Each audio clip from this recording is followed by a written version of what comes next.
Longman's gonna come and help us out when he's done over with Nebuchadnezzar's code 10. Please tell me it's not true. It's not true. It's true. Yeah, they found Lyons' breach help that guy. Oh yeah? So Nebuchadnezzar had him in the car and he refused to get out of the car, so he frustrated him. Which I probably wouldn't have done, because that is a lot. I don't want pepper spray in my car. No, yeah, I wouldn't do it either, but. Please tell me it's not true. It's not.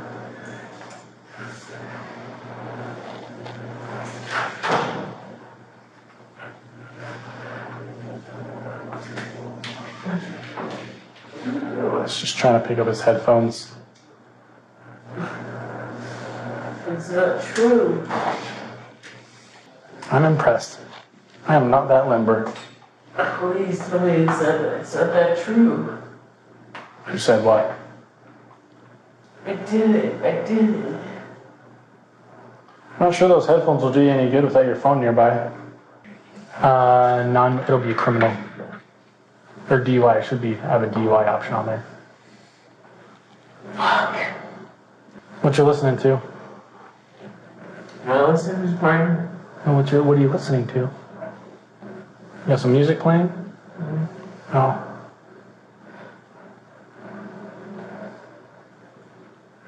Do you want to listen to something?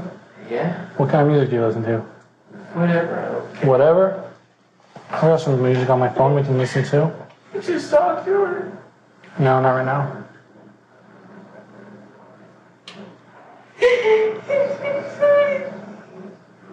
Let's see. That's too bad. I didn't do anything. I put you as the assistant officer. Yeah. Only I didn't do anything.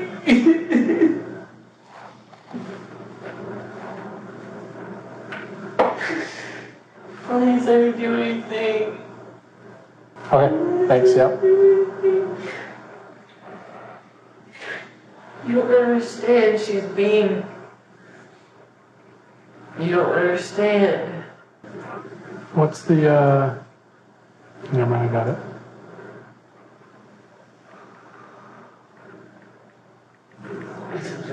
Where you going, bud?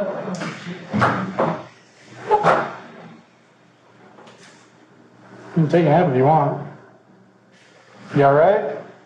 Dude, I don't know if I'd let him on the floor. That's pretty dirty. So a lot of drunk people have peed on that floor. I'm not sure you want to lay there.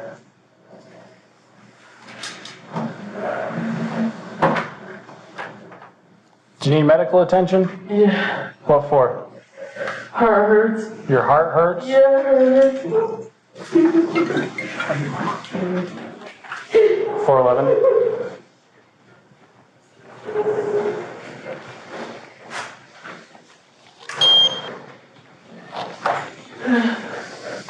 Michael, the fire department's on their way. Is there anything we can do for you right now?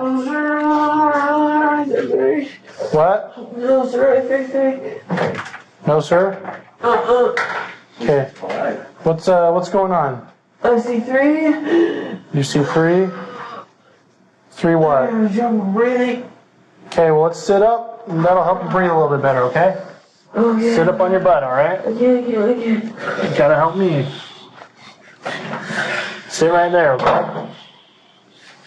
There you go. Get your feet straight. If you sit up straight, you'll breathe better. Don't lay down. Choke on anything. There you go. This is a DUI from hell. You gotta be kidding me.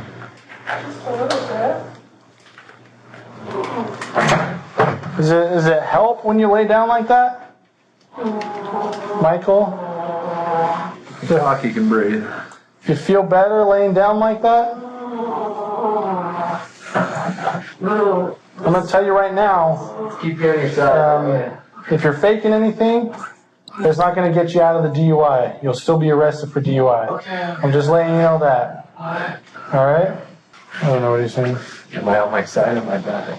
Yeah, you're on your side now. Dude, he's on some meds, so I don't know if he has maybe a condition. I don't know. I mean, they're anti-anxiety meds, though.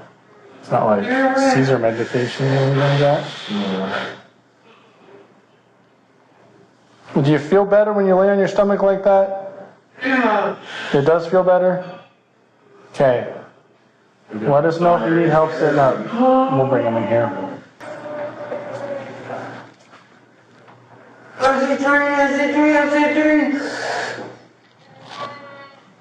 Do you see 3 or you say 3? What are you saying C? 3 what? 3 feet?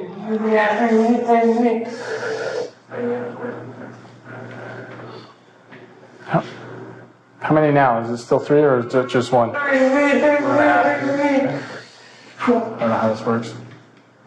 It's not like room on the floor. What's that? It's not like room on the floor. Right. So they don't like us to do the blood draw. Oh no, they don't mind it. They allow us to do blood draws, they just don't like it if they don't let their people do it for us.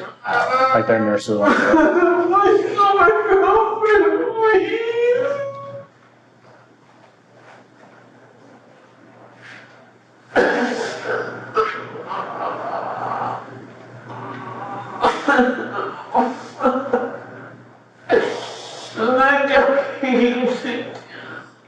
We should be done now.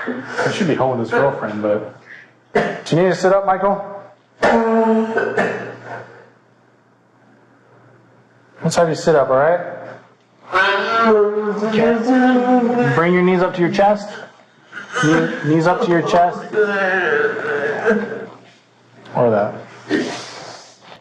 Anything we can do for you, Michael? No, sir?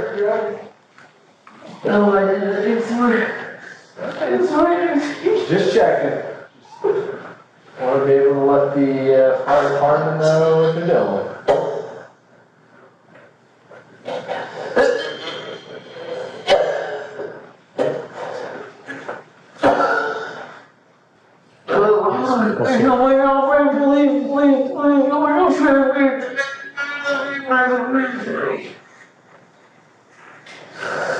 Please.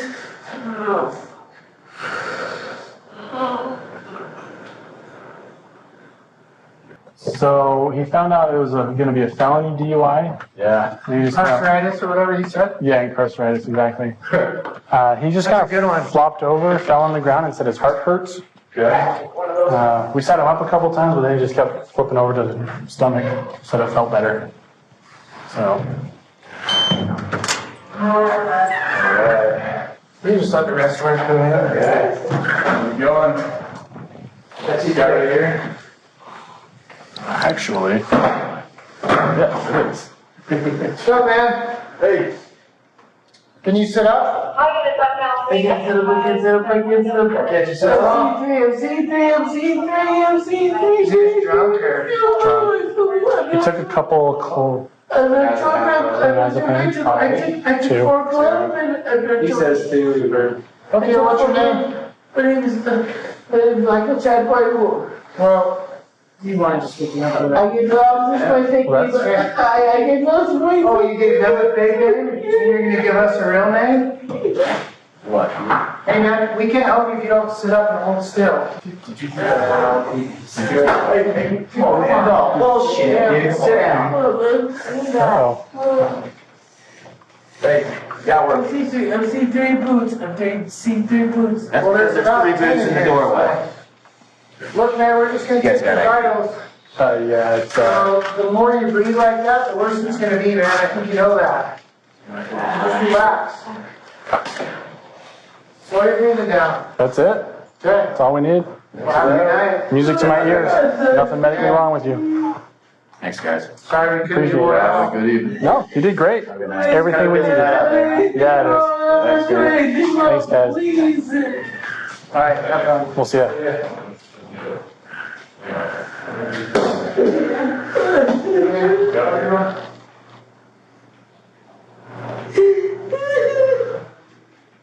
All right, right back where we were 2 minutes ago. 10 minutes ago. Yeah. Well, a woman called out or attacked himself, so. Oh, you did? Perfect. My people were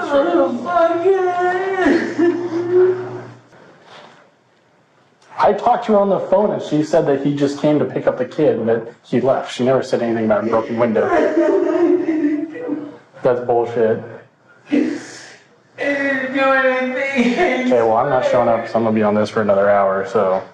Oh, but I see free. DUI? I see free. A day off in the sheriff like, oh, Jesus Christ. Yeah, I gotta go. Yeah. We can tell he's intoxicated. There's footage of him pulling in. Almost hit a car as he was driving in. So we've got evidence of him in actual control. Yeah. And then we have the girlfriend and the administrator of the living facility saying that he didn't drink anything or have anything of alcohol with him while he was there at the facility.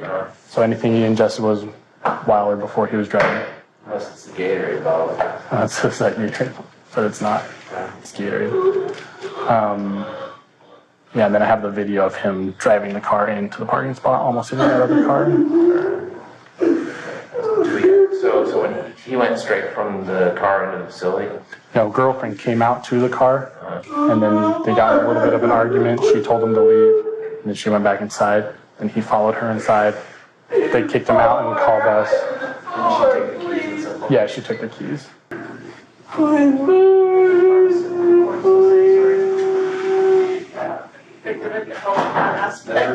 We informed him it would be a felony DUI, and minutes later his heart started hurting. But he was fine up until then. So probably a true case of balanitis then. Yeah.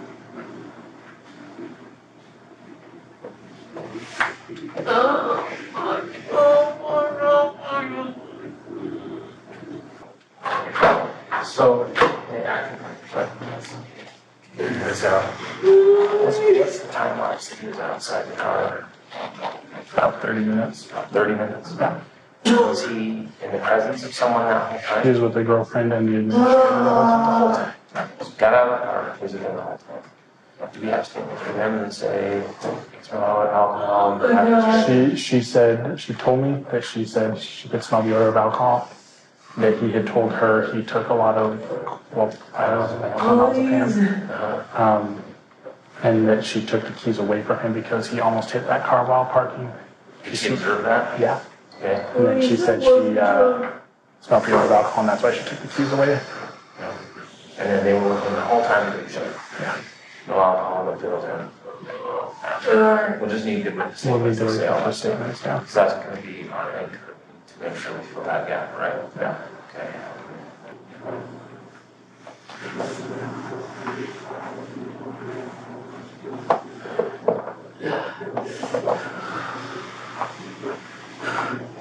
Let me go. No. Let me go. Where's, is it Nelson? Nielsen. Nielsen? Yeah, he's up in the car doing his reports right now. Good for him. Oh, this might be a while.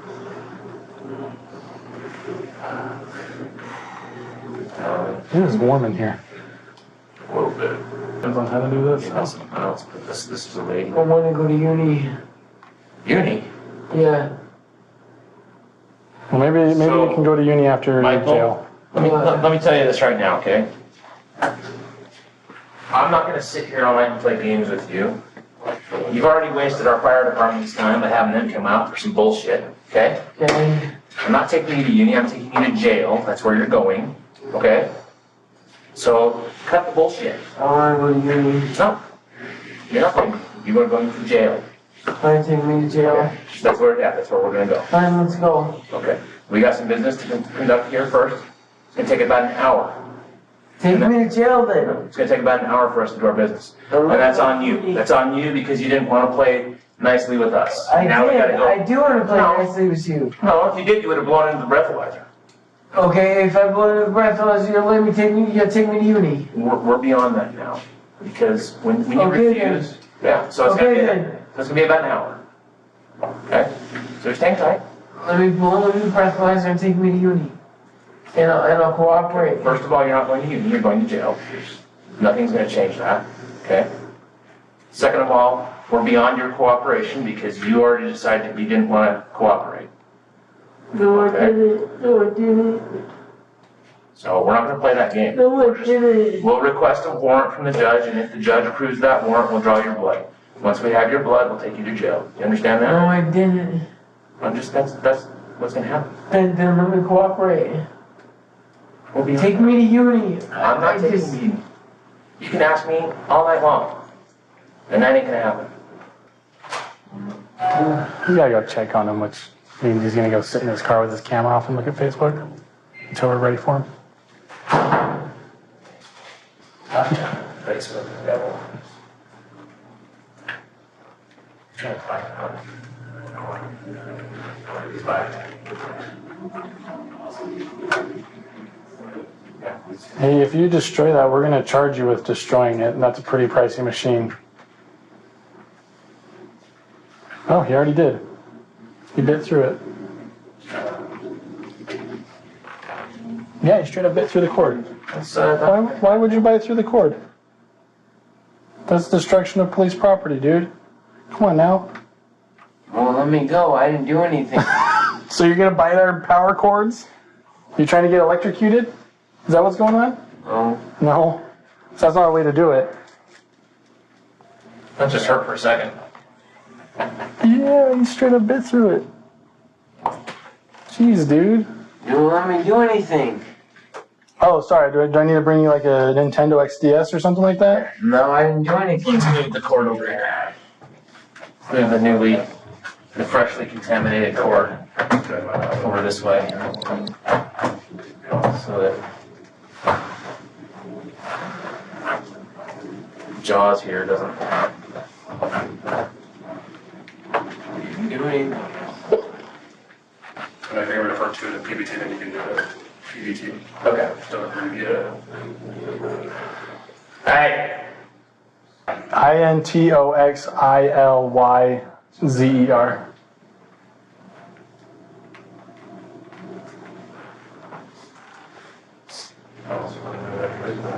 Top shot quarter. There. In an attempt to escape custody. We didn't do anything. How's How's it doing out there? Not even scared? He's in the break room right now. Smart. Yeah. That's Smart. what I told him. I was like, you're down 3. Tell the break room. Yeah, Mike, you have a little tonight. Huh? Yeah, visit the I-9. I think that's just gonna work. I've seen less, I've seen more. If you're okay with that, I'm fairly okay with that, so it's a work in progress. You're fairly okay with that? No, I'm not gonna make. Let me take the wheel. I'm not gonna make him do it my way. No. What? It's a statement. You're good with it. I told him I told them I would do it, but they never sent me to a training, so. Oh, I do. I'm gonna tell him again. Oh, let him know. Did you put that? You bit that? Does that count as a threat of violence if he reached into his pants and said, I have a gun in my pants? I'll call the judge. Look at your phone in there. Why take your shoe off? Just in case he has any questions. Is there a gun in your shoe too? Sit down. Sit down. There's a gun in my shoe. Okay, sit down. There's a gun in my shoe. Okay, sit down. Alright. I'll get the gun out. You sit down. No, I want to sit down. Okay, stay seated. It's under my seat. Okay, good job. Thanks for sitting. There's a gun in my seat. Stay down. Okay. Stay seated. All right. You don't want to fight with me. You definitely don't want to fight with this guy. Okay. Just sit your ass and stay. Okay? You're not letting me go. No, we're not letting you go. We're For not. what? We told you it'll still be a few minutes before you can go anywhere. For what? Before we go to jail. Yeah, you want to take me? Tell you what, give me your shoe. No, Yeah. no. Not giving you my shoe. Give me your shoe. Oh my gosh, you gotta be freaking out. Give me your shoe. I got it. Okay, fuck, he's got my gun! He's got my gun! You're about to die, my friend! Let go! Let go! Fuck! Don't put out the gun! Shots fired, shots fired. You good? You good? Yeah, medical. Yeah. Fuck. Medical at the intoxicated. Out. Lane, door. Out. Say go.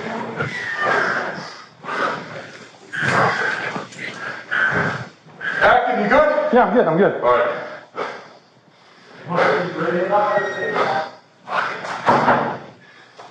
Body check. Good? Yeah, I think so. That gun was right, pointed right at me. You're good. Just leave it. Yeah. Nothing legs. Shots.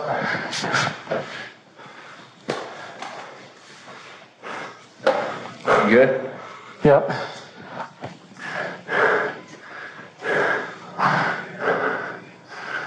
Last leg was originally here. Yeah. Nothing else got moved. We got one shell casing here.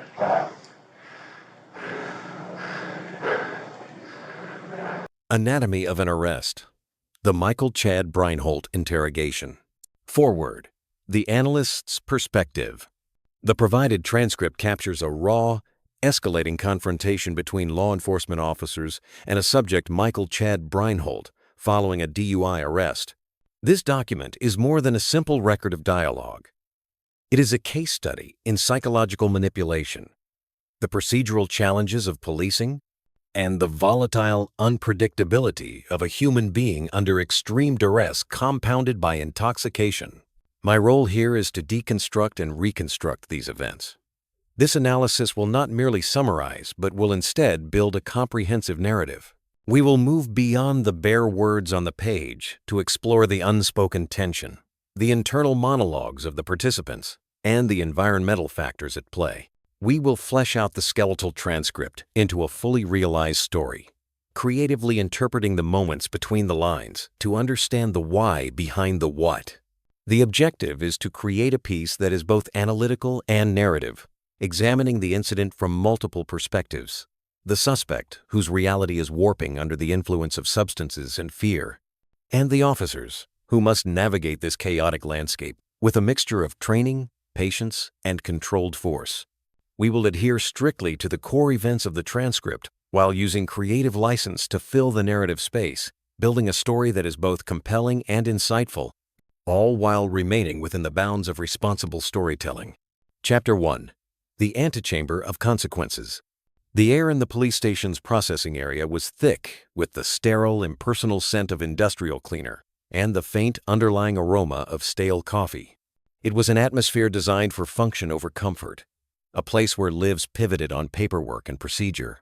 Fluorescent lights hummed a relentless, monotonous tune from the ceiling, casting a flat, unforgiving glow on the scuffed linoleum floors and beige, cinder-block walls. It was into this purgatorial space that Michael Chad Breinholt was led, the cold click of handcuffs, a stark punctuation mark on the end of his freedom. He was not a large man, but he carried a chaotic energy that seemed to fill the room. His movements were a clumsy ballet of intoxication and anxiety, a physical manifestation of the war being waged within his mind. The officers flanking him, Officer Nielsen and Officer Acton, moved with a practiced economy of motion, their presence a solid, grounding force against Michael's erraticism. The conversation had started in fragments, a disjointed collection of police jargon and Michael's slurred, desperate denials. 1, 5, 5, 3, 1, one officer relayed into his radio, the numbers clinical and detached. Longman's gonna come and help us out when he's done over with Nebuchadnezzar's Code 10. Michael's head snapped up, his eyes wide and unfocused. The name Nebuchadnezzar seemed to snag on something in his alcohol-soaked brain, a bizarre and threatening detail in a world that was rapidly losing its coherence. Please don't. It's not true. It's not true, he pleaded, his voice a high, whining lament. The plea wasn't directed at anyone in particular. It was a general appeal to the universe, a desperate attempt to rewind time by a few hours. It's not true. It can't be, he thought, a wave of nausea rolling through him. This is a dream. A stupid, bad dream. I just came to get the kid, that's all. She's twisting it. She's lying. He could almost feel the phantom weight of his headphones, a desperate craving for music to drown out the humming lights and the calm, steady voices of the men who were taking his life apart. Yeah, They found Lyons, Nielsen said to Acton, his voice low. Nebuchadnezzar had him in a car, and he refused to get out. The casual mention of another's defiance seemed to embolden Michael for a moment. But the officer's next words, a dry piece of station gossip, brought the reality crashing back. It frustrated him, which I probably wouldn't have done either. That was a lie. I didn't want pepper spray in my car. Michael's mind, a frantic pinball machine of fear and denial, latched onto this.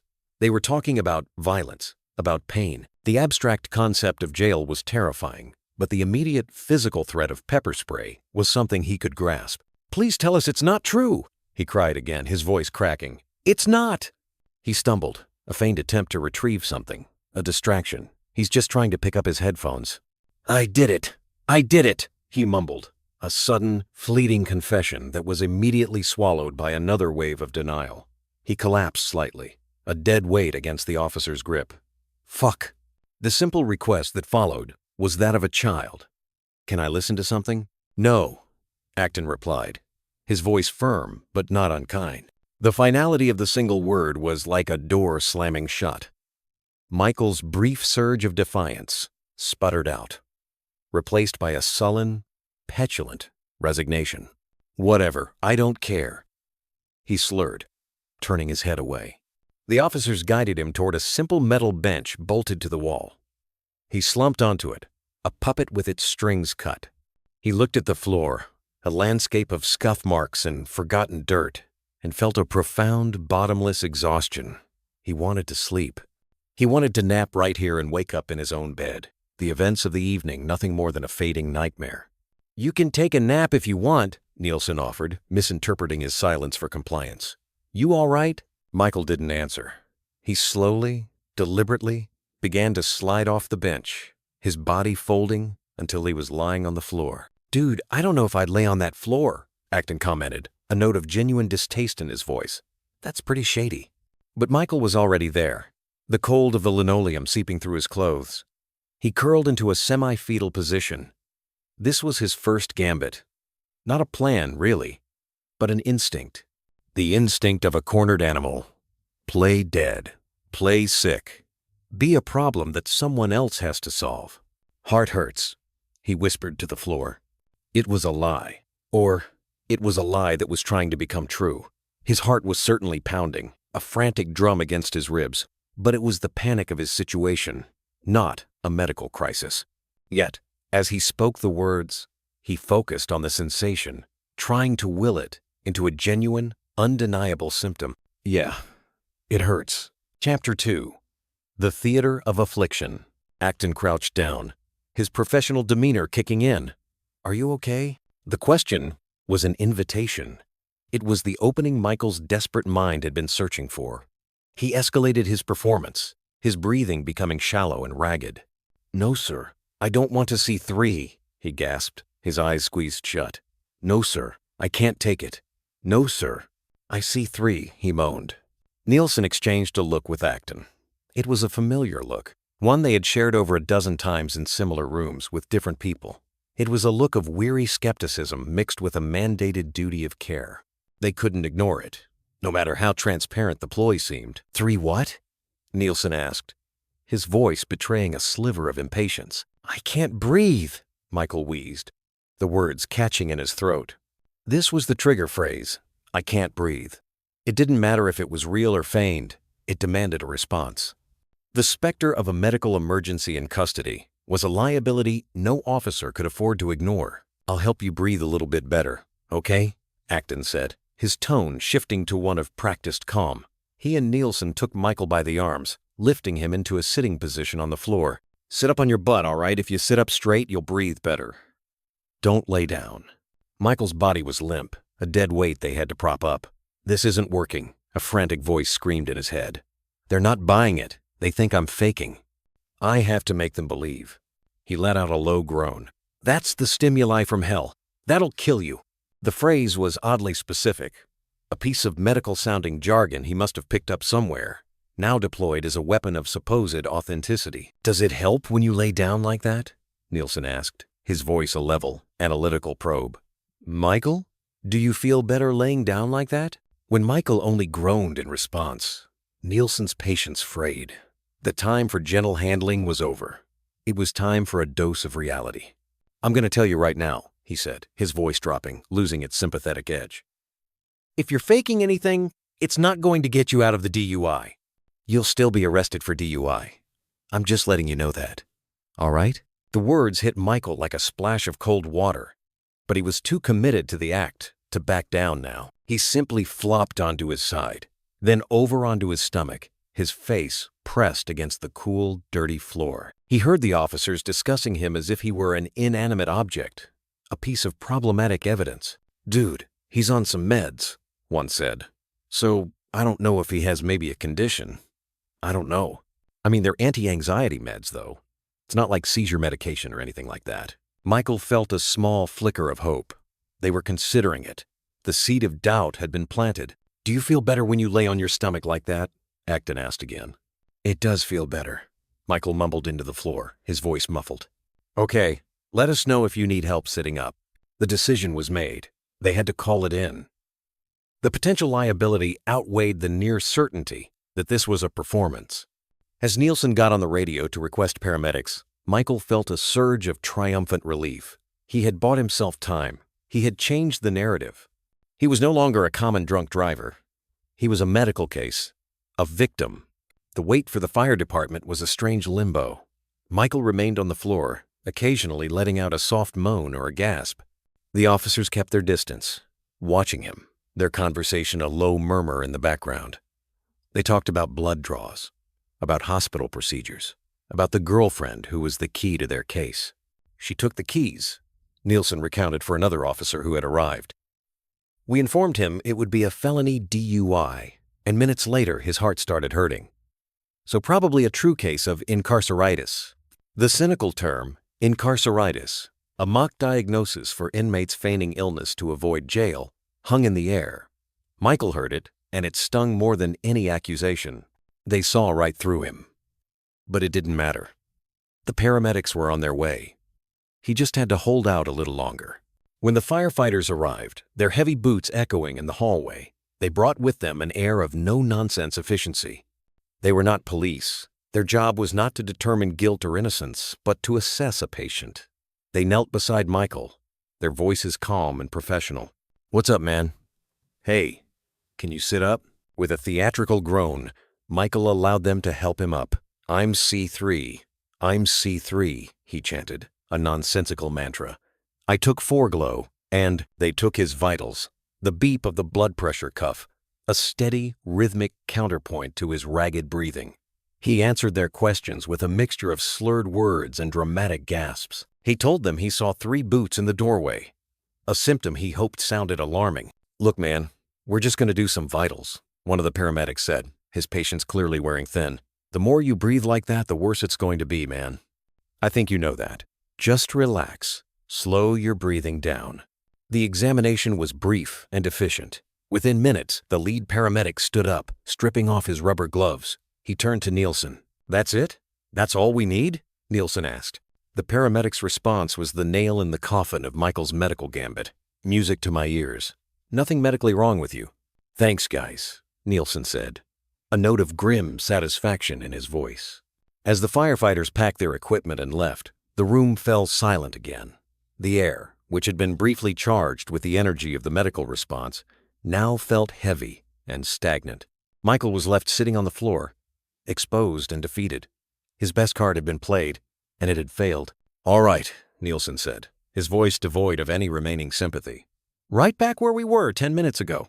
The antechamber had become a stage, and the play was a flop. The only path left led not to a hospital bed, but to a jail cell. And as that reality settled in, the fear in Michael Breinholt began to curdle into a new, more dangerous emotion. Rage. Chapter 3. The Uni Delusion. They moved him from the processing area to a small, windowless office. It was an interrogation room, though it was currently being used as a holding and administrative space. A battered metal desk sat in the corner, piled high with paperwork. A large, cumbersome machine, an intoxilizer, was set up on a table, its plastic casing gleaming under the fluorescent lights. The air was even more stifling in here. Michael was seated in a molded plastic chair. The brief, humiliating failure of his medical ploy had left him sullen and quiet. He felt a lump in his collarbone, a phantom pain his anxious mind had conjured. His feet felt swollen in his shoes. He was a collection of imagined symptoms and very real despair. The officers, now including a supervising officer who had been briefed on the situation, were focused on procedure. They discussed the evidence, building the case brick by brick. "You got evidence of him in actual physical control?" the supervisor asked. "Yeah," Nielsen confirmed. "There's footage of him falling in, almost to the car, as he was driving in. And then we have the girlfriend and the administrator of the living facility saying that he didn't drink anything or have anything of alcohol with him while he was there. So anything he ingested was while or before he was driving." "What's the time lapse that he was outside the car?" "About 30 minutes. He was with the girlfriend. She told me that she could smell the odor of alcohol, and that she took the keys away from him because he almost hit that car while parking. They were sealing his fate with their calm, methodical conversation. Every word was another bar on his cage. Michael listened, his knuckles white as he gripped the edges of his chair. The injustice of it all burned in his chest. They were taking her word for it. They weren't listening to him. "Let me go," he said suddenly, the words bursting out of him. It was not a request, but a demand from a mind that had lost its connection to its circumstances. "No," the supervisor said flatly, not even looking at him. "Let me go," Michael repeated, his voice rising. The supervisor finally turned his attention to him. He was an older man, his face etched with the lines of countless long nights spent in rooms just like this one. His expression was one of absolute, soul-crushing weariness. He had no time for games. "Let me tell you this right now, okay?" he began, his voice a low, gravelly rumble. "I'm not going to sit here all night and play games with you. You've already wasted our fire department's time by having them come out for some bullshit, okay?" Michael stared at him, his mouth slightly agape. "I'm not taking you to uni," the supervisor continued, using a term Michael must have introduced earlier. "I'm taking you to jail. That's where you're going, okay? So cut the bullshit." The word uni hung in the air. Was it a specific university hospital, a mental health facility, or just a childish abbreviation for a place that represented sanctuary, a place that was not jail? To Michael, it was a magic word, a key that could unlock a different door. If he could just get to uni, everything would be okay. They would understand. They would help him. "I want to go to uni," he insisted, his voice taking on the stubborn, pleading tone of a toddler. "No, you're not going. You're gonna go to jail." "Fine, take me to jail," Michael shot back, a flash of petulant anger. "That's where we're at. That's where we're going to go," the supervisor said, nodding slowly. "Fine, let's go." "Okay," Michael agreed, pushing himself up slightly in the chair. But the supervisor held up a hand. "We've got some business to conduct here first. It's going to take about an hour." Michael's face fell. An hour. An hour. Trapped in this box with these men, with the humming lights and the silent, mocking intoxilizer. It felt like a life sentence. "That's on you," the supervisor added, his gaze unwavering. "That's on you because you didn't want to play nicely with us." "I did," Michael protested, his voice weak.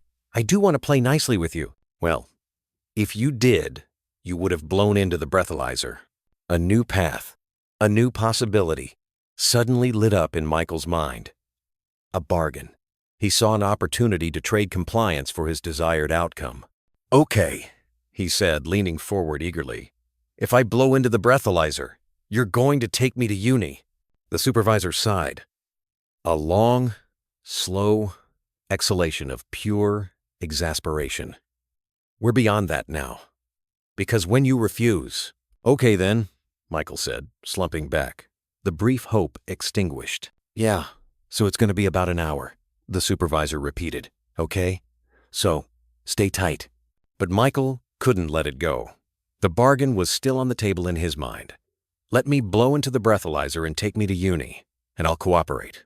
"First of all," the supervisor said, ticking the points off on his fingers, "you're not going to uni. You're going to jail. Nothing's going to change that, okay? Second of all, we're beyond your cooperation because you already decided that you didn't want to cooperate." "No, I didn't," Michael whimpered, shaking his head. So we're not going to play that game. We'll request a warrant from the judge, and if the judge approves that warrant, we'll draw your blood. Once we have your blood, we'll take you to jail. Do you understand that? The word warrant was a legal term, a piece of official machinery that sounded terrifyingly final. The word blood was a violation, an invasion. The world was closing in, its procedures and its protocols wrapping around him like chains. Then I'm going to cooperate, he said, his voice cracking with desperation. Take me to uni. I'm not taking you, the supervisor said, his voice flat and final. You can ask me all night long, and that ain't going to happen. The supervisor turned away, effectively ending the conversation. The door to negotiation was closed, locked, and bolted. There was no uni. There was no bargain. There was only the warrant, the blood, and the jail. Michael sat in the chair, the silence of the room pressing in on him. The hum of the light seemed to grow louder, burrowing into his skull. He stared at the intoxilizer machine on the table. It was a symbol of their power, of the system that was crushing him. A thick black power cord snaked from the machine to a socket on the wall. He stared at the cord, and in his mind, a new, destructive impulse began to take root. If he couldn't negotiate his way out, and he couldn't fake his way out, perhaps he could break his way out. Not the room itself, but the process. He could become so unmanageable, so chaotic, that they would have no choice but to… what? He didn't know. The logic was fuzzy, clouded by alcohol and rage. But the impulse was crystal clear. He needed to do something. He needed to bite back. Leaning forward, as if adjusting his position, he lunged. His teeth, sharp and desperate, clamped down on the black power cord. Chapter 4. The Jaws of Defiance. The plastic sheathing of the power cord gave way with a sickening crunch. For a split second, Michael felt a jolt, not of electricity, but of the raw, tactile sensation of the act itself. The bitter taste of rubber and plastic filled his mouth. It was a primal, irrational act of defiance, a toddler's tantrum elevated to a criminal offense. "Hey!" Acton shouted, lunging forward. "If you destroy that, we're going to charge you with destroying it, and that's a pretty pricey machine." But the warning was too late. Michael had already bitten through. The cord was severed. "Oh, he already did," Nielsen said, a note of disbelief in his voice. "He bit through it." "Yeah, he straight up bit through the cord."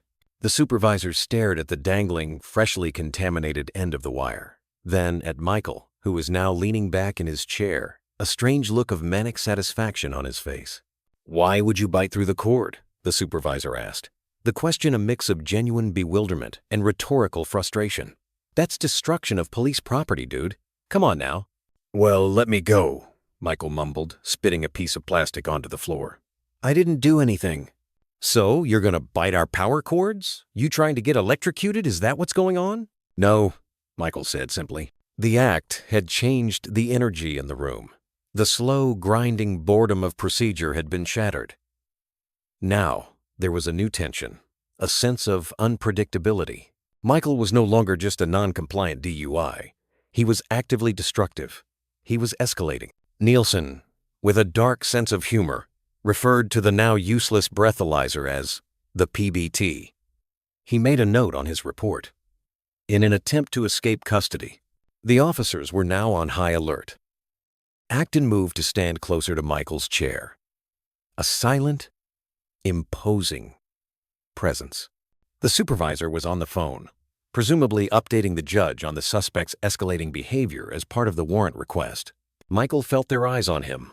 He had their full attention now. The feeling was intoxicating, a perverse sense of control in a situation where he had none. He had broken their machine. He had disrupted their process. He began to fidget, his body a live wire of nervous energy.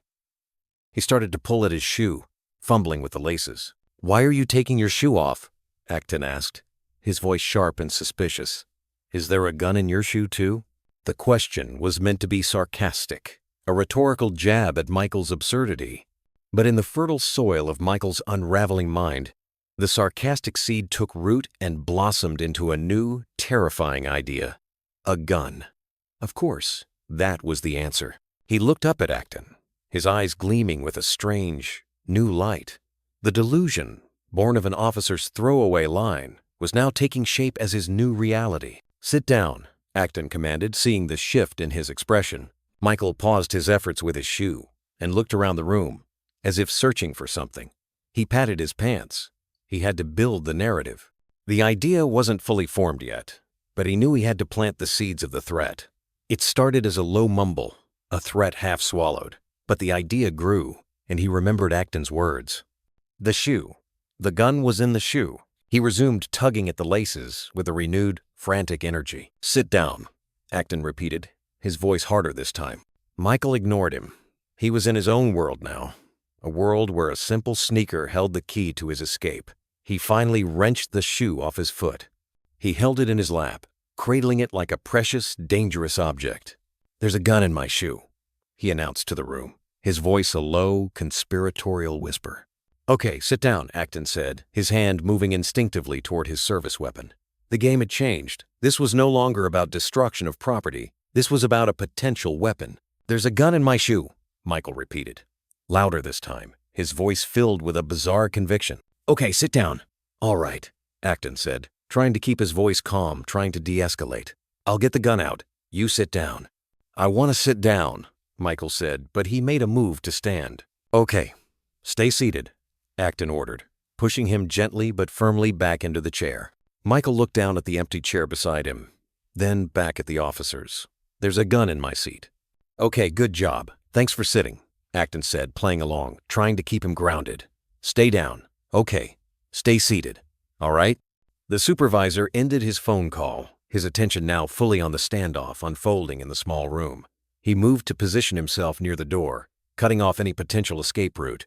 "You don't want to fight with me," Acton said, his voice low and intense. "You definitely don't want to fight with this guy." He gestured with his head toward Nielsen, who stood poised and ready. "Just sit your ass and stay." "You're not letting me go," Michael stated, the words a simple, tragic acknowledgement of fact. "No, we're not letting you go," Acton confirmed. "We told you there will still be a few minutes before you can go anywhere." "Before what?"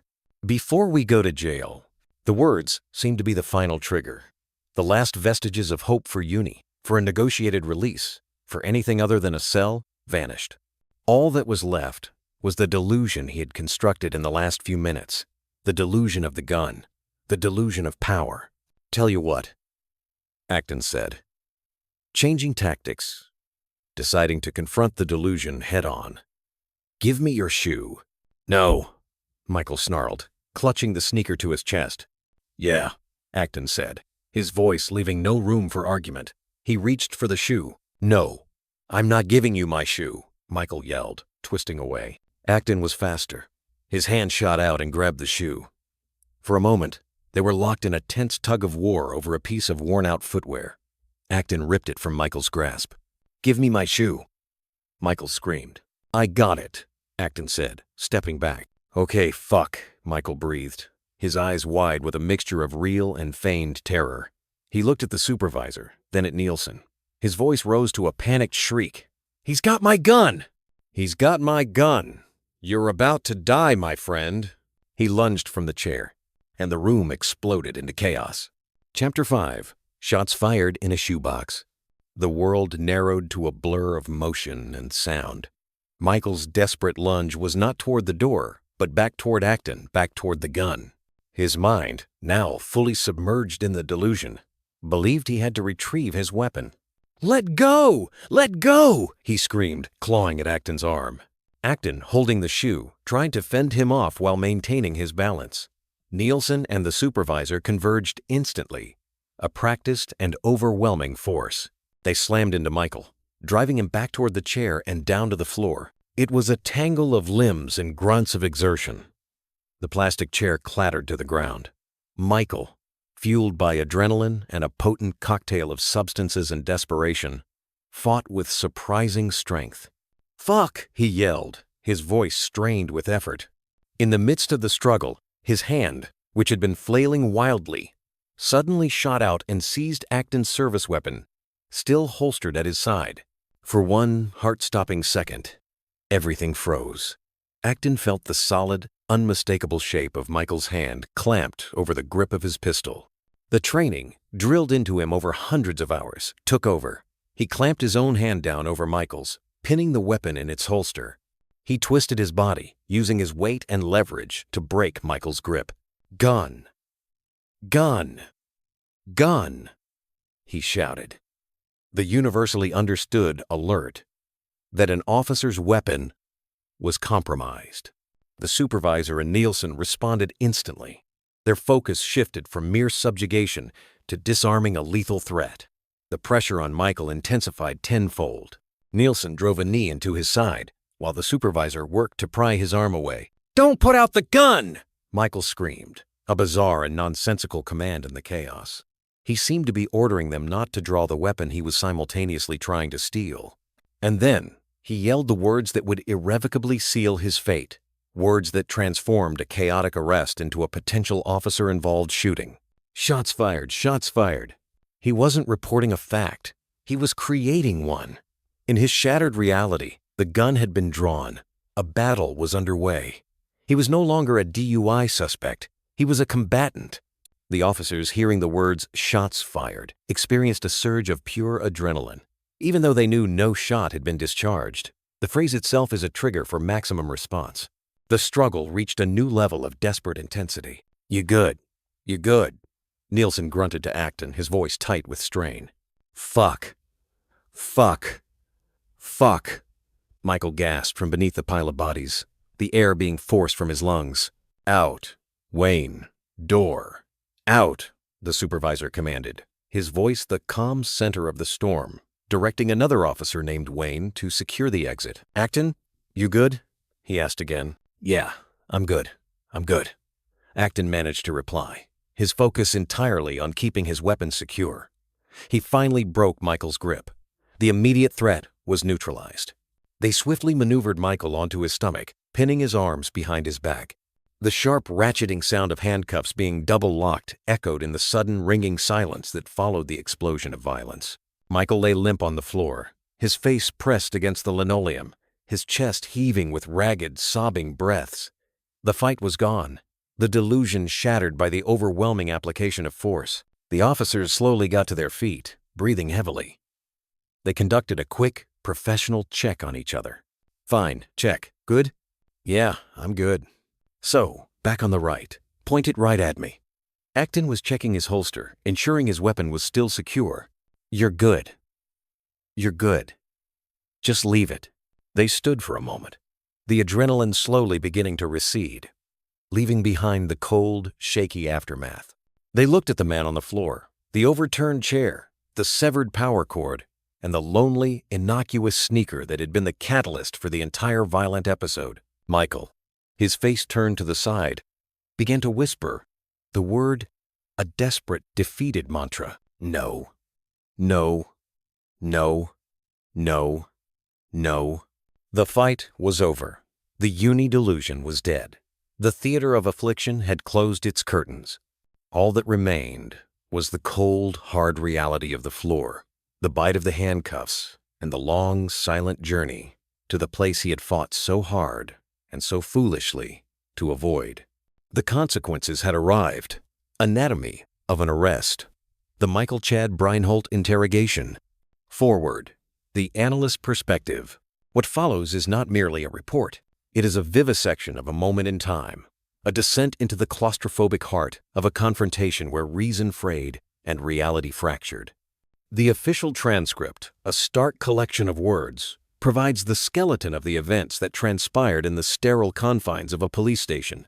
But a skeleton cannot convey the tremor in a man's hand, the scent of fear sweat in a windowless room, or the silent, chilling calculus that occurs in an officer's mind when faced with absolute unpredictability. My role here is to deconstruct and reconstruct these events, to layer flesh and sinew onto the bones of the transcript. This analysis will build a comprehensive, multifaceted narrative, moving beyond the recorded dialogue to explore the unspoken tension, the raging internal monologues, and the subtle environmental cues that shaped this volatile encounter. We will step into the minds of the participants. The suspect, Michael Chad Breinholt, whose world was dissolving under the potent cocktail of intoxication and terror.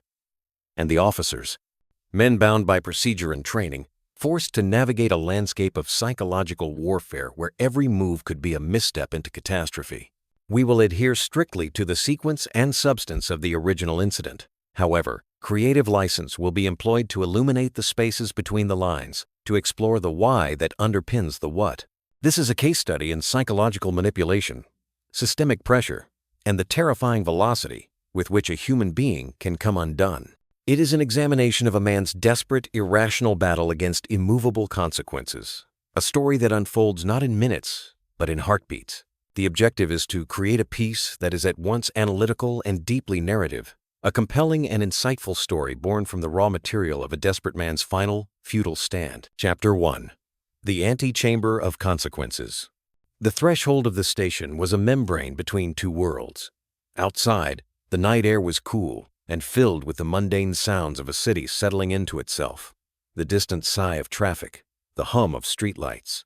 Inside, the air was different. It was canned and sterile, heavy with the scent of industrial cleaner, cheap coffee, and the faint, lingering odor of human desperation that no amount of bleach could ever truly erase. For Michael Chad Breinholt, stepping across that threshold was like being submerged. The sudden pressure in his ears, a physical manifestation of his life's trajectory, taking a sharp, downward plunge. The processing area was a purgatory of beige and fluorescent light. The lights hummed a low, incessant, maddening tune, a single note held indefinitely, casting a flat, clinical glare that stripped away all shadows and softness. It was a place designed for efficiency, not empathy.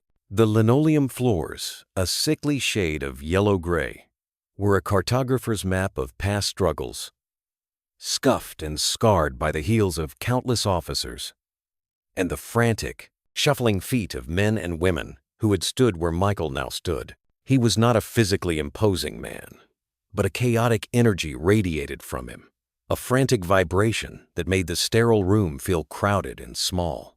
His movements were a clumsy, uncoordinated ballet of intoxication and raw-nerved anxiety, his body a broadcast system for the war raging inside his skull. The two officers flanking him, Nielsen and Acton, moved with the placid, economical grace of men accustomed to navigating human storms. Their physical presence was a bulwark, a solid and grounding counterpoint to Michael's volatile energy. Nielsen, the senior of the two, had a weary set to his shoulders, the quiet resignation of a man who had seen this same scene play out 1,000 times. Acton, younger, his face less etched with cynicism, was a study in coiled readiness, his eyes missing nothing. The dialogue began, as it always did, in the clipped, coded language of the profession, a language designed to communicate facts while keeping emotion at arm's length. 1, 5, 5, 3, 1. Nielsen relayed into the radio, clipped to his shoulder, the numbers a sterile, clinical summary of the situation. Longman's gonna come and help us out when he's done over with Nebuchadnezzar's code, 1-0. The name Nebuchadnezzar slammed into Michael's alcohol-soaked consciousness with the force of a physical blow. It was so bizarre, so out of place. A biblical, tyrannical name dropped into the beige nightmare of the processing room. In his paranoid, unraveling mind, it wasn't a code name. It was an omen, a sign that the forces arrayed against him were ancient and all-powerful. His composure, a thin veneer of drunken denial, shattered. "Please don't. It's not true. It's not true." The plea tore from his throat, high and whining, a child's lament. It wasn't aimed at Nielsen or Acton. It was a desperate broadcast to the universe, an appeal to any listening deity to simply rewind the last few hours. It's not true. This isn't happening. It's a dream, a stupid fucking dream. A wave of nausea, hot and acidic, surged up his throat. "I just went to get the kid, that's all. Just pick up the kid. She's twisting it. She's lying to them. She's always lying." He could almost feel the phantom pressure of his headphones over his ears, a ghost of comfort. He craved music, a wall of sound to drown out the incessant humming of the lights and the calm, steady cadence of the voices that were methodically dismantling his life. They found lions," Nielsen said to Acton, his voice a low murmur, the casual shop talk of two colleagues at the end of a shift. Nebuchadnezzar had him in a car, and he refused to get out. The mention of another's defiance sparked a flicker of something in Michael's solidarity, maybe, or just a shared sense of doom. But the flicker was extinguished by Acton's reply, a dry piece of station gossip that brought the potential for violence into sharp focus. It frustrated him, which I probably wouldn't have done either. That was a lie. I didn't want pepper spray in my car. Pepper spray. The word was a splash of ice water. The abstract concept of jail was a terrifying, formless void. But pepper spray was real. It was fire in the eyes, a searing pain he could imagine with perfect, gut-wrenching clarity. They were talking about pain as casually as they discussed the weather. "Please tell us it's not true," he cried again, his voice cracking, the sound pathetic even to his own ears. "It's not." He stumbled, a half-hearted, theatrical lurch, a distraction, a way to interrupt the relentless forward momentum of the process. "He's just trying to pick up his headphones," he mumbled, a third-person explanation for his own clumsy movement. Then, a sudden, fleeting moment of clarity, a brief admission that broke through the wall of denial. "I did it! I did it!" he whispered. The confession immediately swallowed by a fresh wave of panic. He allowed his body to go slack, a dead weight against the officer's steadying grip. Fuck. The request that followed was so small, so juvenile. It was jarring. "Can I listen to something?" "No," Acton replied. The word was not harsh, but it was utterly immovable.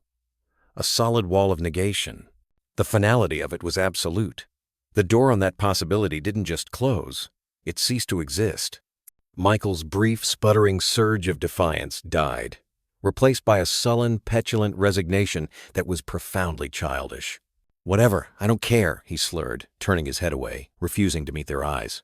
They guided him to a simple metal bench bolted to the wall, a piece of furniture designed to offer no comfort whatsoever.